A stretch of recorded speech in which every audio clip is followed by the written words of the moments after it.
Gerald, an astute, wise, terrific husband to be, or someone who is insufferably smug? Schofield on Shakespeare. Gerald Croft. The beginning of the play sees him saying little, but operating deliciously smoothly as the perfect prospective son-in-law. He repeatedly takes pains to agree with his loquacious, pleased with himself father-in-law,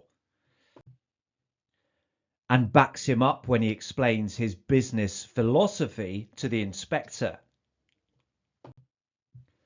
He irritates the audience by always saying the right thing at the right time when in conversation with his elders. Indeed, he seems to fit that description of Jekyll in Stevenson's novel as being the very pink of the proprieties. At times, he seems almost sycophantic when chatting to Burling. And the more discerning audience member may wonder what he really thinks about a man who tries so hard to prove his own social credentials. This is a man used to getting what he wants straight away without fuss.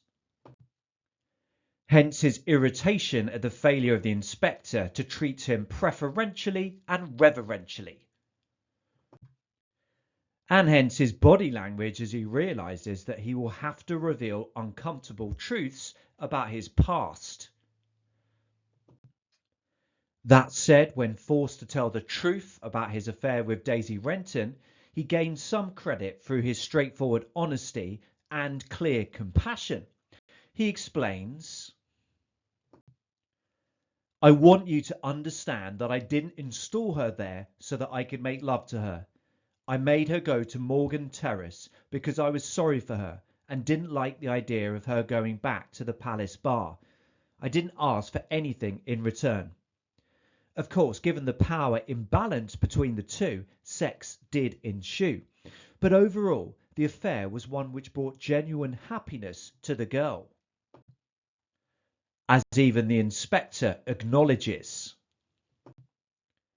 Within this rather depressing landscape, it seems inevitable that men of power and influence take advantage of their position to use women, but at least Gerald does it in a kinder, non-overweight, helpful way. I like the way he refuses to allow Mrs. Burling to dismiss the affair as disgusting, and so shows a degree of integrity and respect for the memory of a woman he once pitied and sort of cared for. Gerald shows emotion at the thought of Daisy's pitiful death. He also has the intelligence to take himself out of the intoxicating, heated atmosphere created by the inspector, so that he can both mourn and remember, but also think. His idea to check whether Inspector Gould was a real police officer is simple but ingenious. But I wonder whether this success, as well as his own smug, invincible sense of his own position, results in his potentially catastrophic decision to ring up the infirmary to ask whether a girl has recently died. Burling clearly has misgivings, but is he blinded by his own reverence to the Crofts family's superior class position to step in, as he might have done if any of his children had had the same idea? The end of the play sees Gerald particularly vulnerable. He has just rung up the infirmary to ask whether a girl has been brought in who committed suicide by drinking disinfectant, and just moments later such an event is confirmed. This, of course, makes Gerald's phone call seem enormously suspicious and opens up the possibility of him being accused of murder rather than just unscrupulous mistress keeping.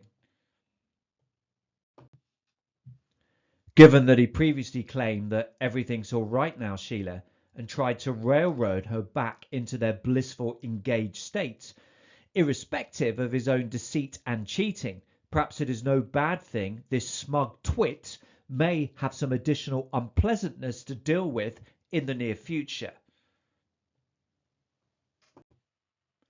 Look here, sir. Wouldn't you rather I was out of this? She was very pretty, soft brown hair and big dark eyes. Breaks off. My God, I've suddenly realised, taken it in properly, that she's dead. To Mrs. Burling, you know, it wasn't disgusting.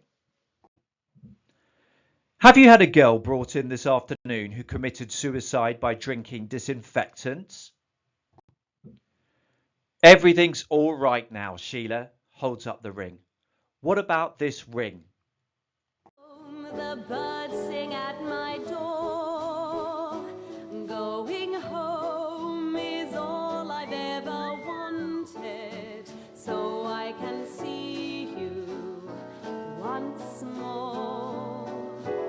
Going home, my heart is filled with longing. Going home, the skies are deeper blue. If you have found this video helpful, please do subscribe if you'd like to, or click on the like button, or write a comment.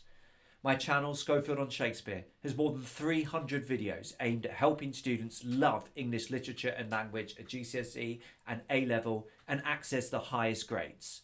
For GCSE, do check out my other videos on Jekyll and Hyde, Macbeth, Romeo and Juliet, Great Expectations, plus the language videos giving tips and suggestions for creative writing. Many thanks for watching Schofield on Shakespeare.